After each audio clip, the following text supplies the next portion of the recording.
passion, we dey make a groove.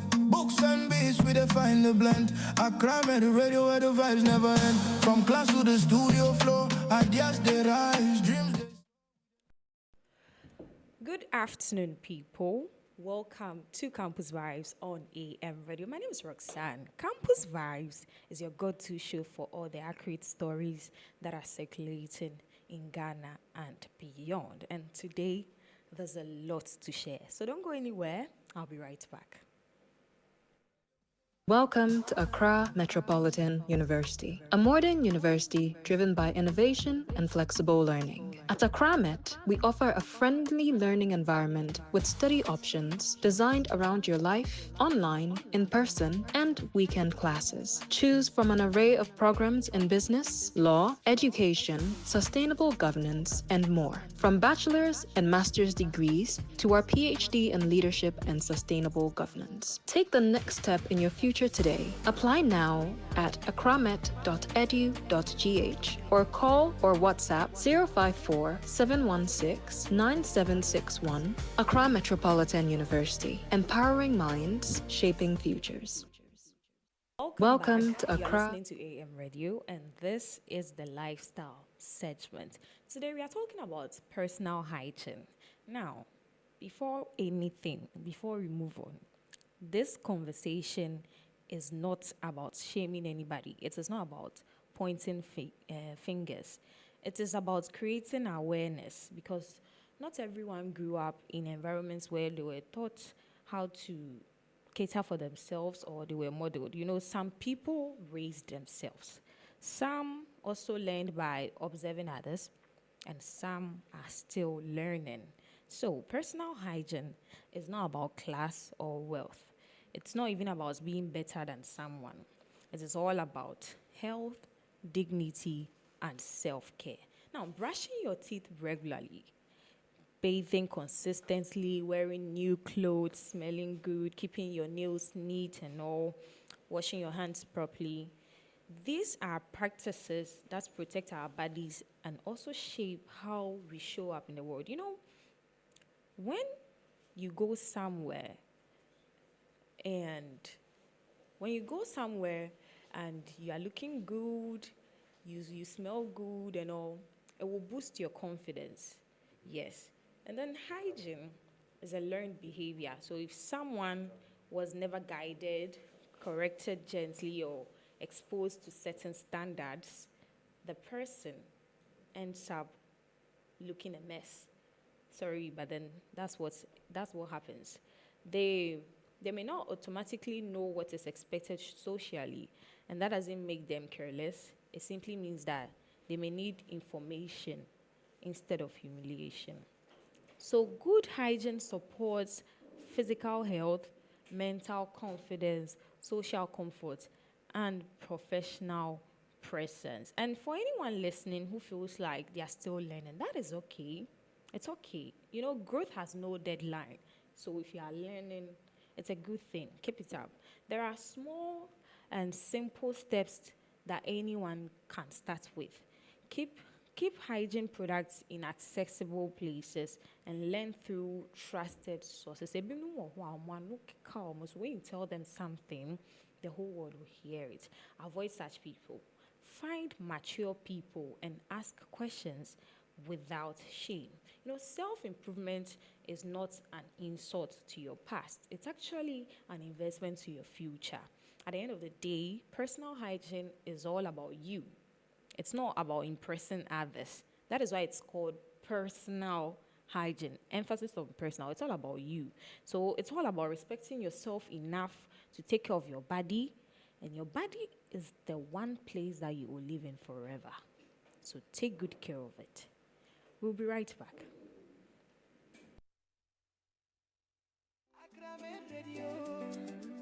We dey learn, we dey groove, we dey make the city move. From the class to the block, we dey keep it true. Every talk, every jam, every heartbeat tune. We dey light up the youth from noon to noon. Accra Radio, we elevate the mind. By your mind, shaping future every time. Accra Radio, we on your line. By your mind, shaping future every time. Go AM, we dey run the town. Accra Radio, turn it up now. By your mind, Shaping future, baby. We dey learn, we dey groove, we dey make the city move. From the class to the block, we dey keep it true. Every talk, every jam, every heartbeat tune. We dey light up the youth from noon to noon. At Climate Radio, we elevate the mind. By your mind, shaping future every time. At Climate Radio, we on your line. By your mind, shaping future every time. Go AM, we dey run the town. At Climate Radio, turn it up now. By your mind, shaping future, baby. At Climate Radio. We dey learn, we dey groove, we dey make the city move. From the class to the block, we dey keep it true. Every talk, every jam, every heartbeat tune. We dey light up the youth from noon to noon. At Climate Radio, we elevate the mind. By your mind, shaping future every time. At Climate Radio, we on your line. By your mind, shaping future every time. Go AM, we dey run the town. At Climate Radio, turn it up now. By your mind, shaping future, baby. At Climate Radio. We dey learn, we dey groove, we dey make the city move. From the class to the block, we dey keep it true. Every talk, every jam, every heartbeat tune. We dey light up the youth from noon to noon. At Climate Radio, we elevate the mind. By your mind, shaping future every time. At Climate Radio, we on your line. By your mind, shaping future every time. Just segments where we discuss movies. We tell you what to expect and when. And for today, we are talking about KISS. KISS, which is the abbreviation for Keep It Simple and Sweet, is a heartwarming short film that centers on two classmates, Harsh and Natalia, whose relationship faces a challenging phase that leaves them emotionally disconnected. Their struggle stems from misunderstandings, silence, and the difficulty of expressing how they truly feel, making it hard for them to reconnect. As the story progresses, the film explores how time and reflection play a role in healing. Harsh and Natalia begin to realize that each day in their past carried moments that quietly defined their love. This realization sparks a conversation between them about what went wrong, what they miss, and what still matters. Through these discussions, they choose to revisit and recreate meaningful memories using nostalgia as a bridge to rebuild their bond. The film discusses important themes such as communication, forgiveness, and emotional growth, showing how young love can mature through honesty and simplicity.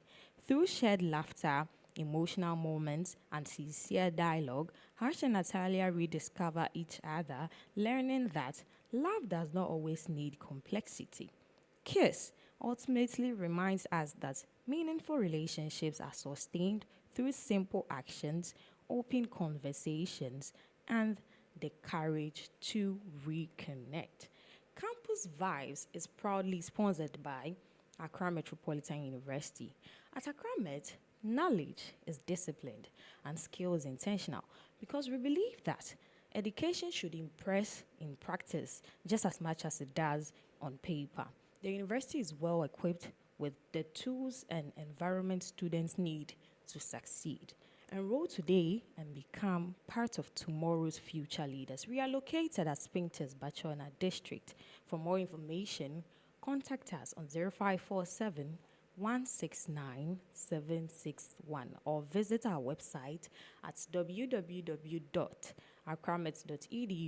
www.accramet.edu.gh.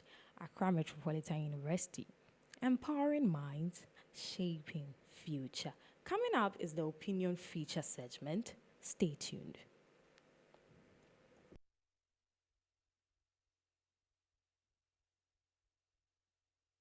Welcome to Accra Metropolitan University, a modern university driven by innovation and flexible learning. At Accra Met, we offer a friendly learning environment with study options designed around your life, online, in person, and weekend classes. Choose from an array of programs in business, law, education, sustainable governance, and more. From bachelor's and master's degrees to our PhD in leadership and sustainable governance. Take the next step in your future today. Apply now at accramet.edu.gh or call or WhatsApp 054 716 9761. Accra Metropolitan University, empowering minds, shaping futures. Welcome to Accra Metropolitan. This is the opinion feature segment, and today's motion for debate is paternity fraud should be criminalized. And I'm for the motion. To begin with, the issue of paternity fraud is one that many are uncomfortable discussing, yet it continues to slightly or silently destroy lives.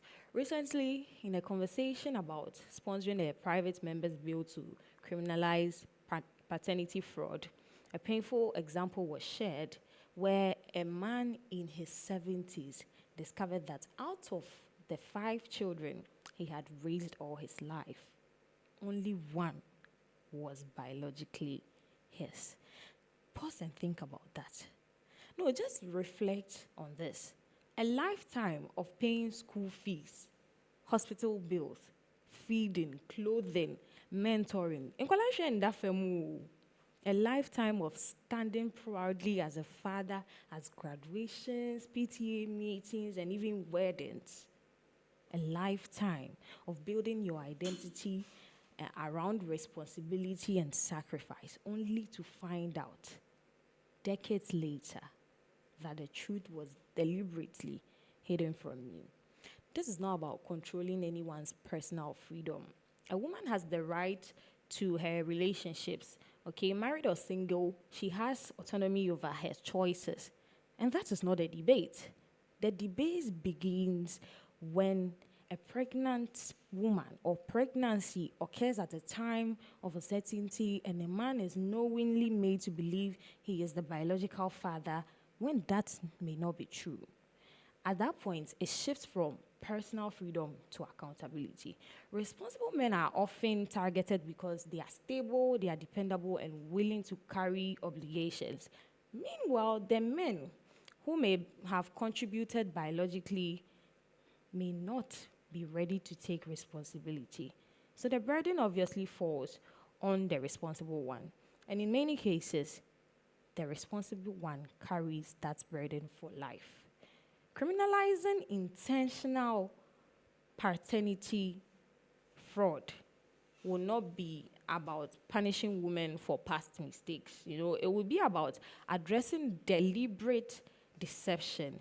Just as the law protects people from financial fraud, identity fraud, and other forms of misrepresentation, it should also be able to protect individuals from emotional and parental fraud.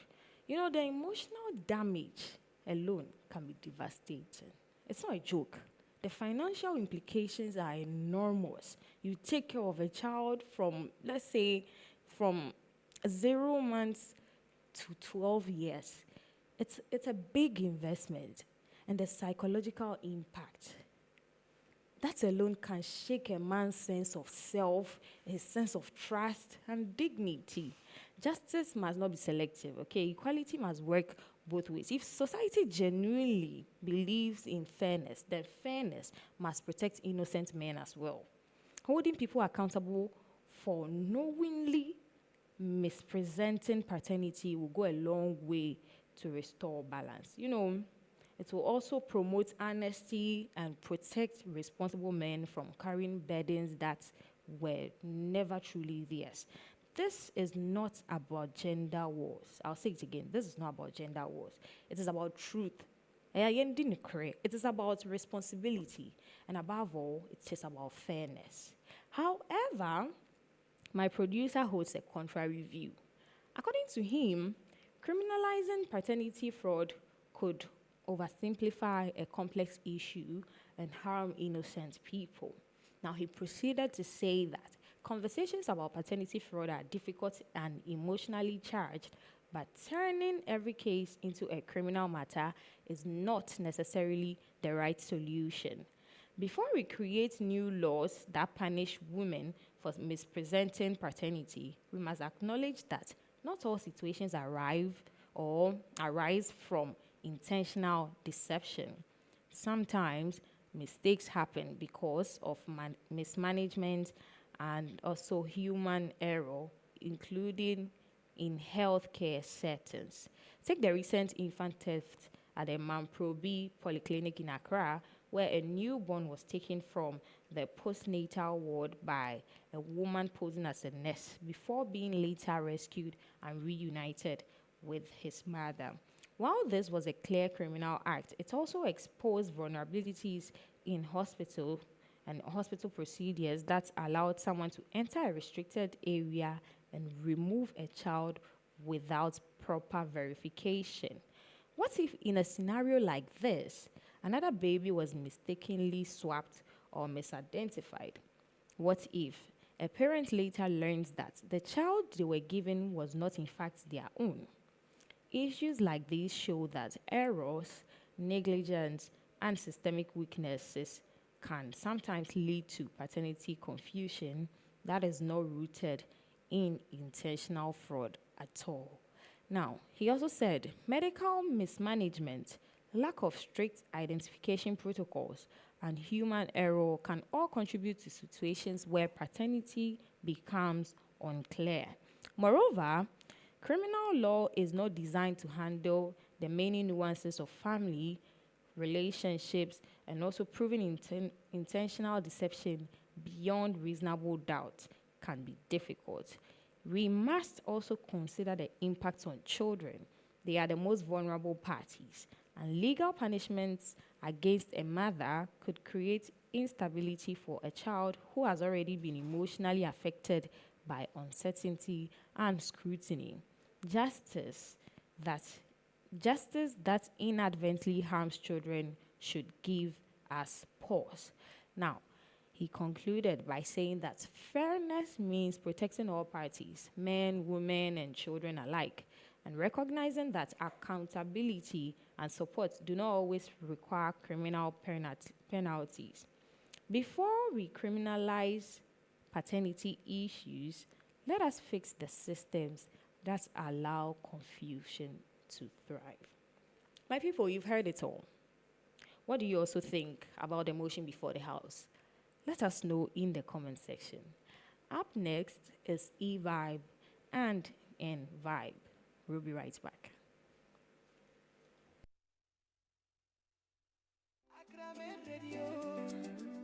We dey learn, we dey groove, we dey make the city move from the class to the block. We dey keep it true. Every talk, every jam, every heartbeat tune. We dey light up the youth from noon to noon. Acclimate radio, we elevate the mind. By a mind, shaping future every time. Acclimate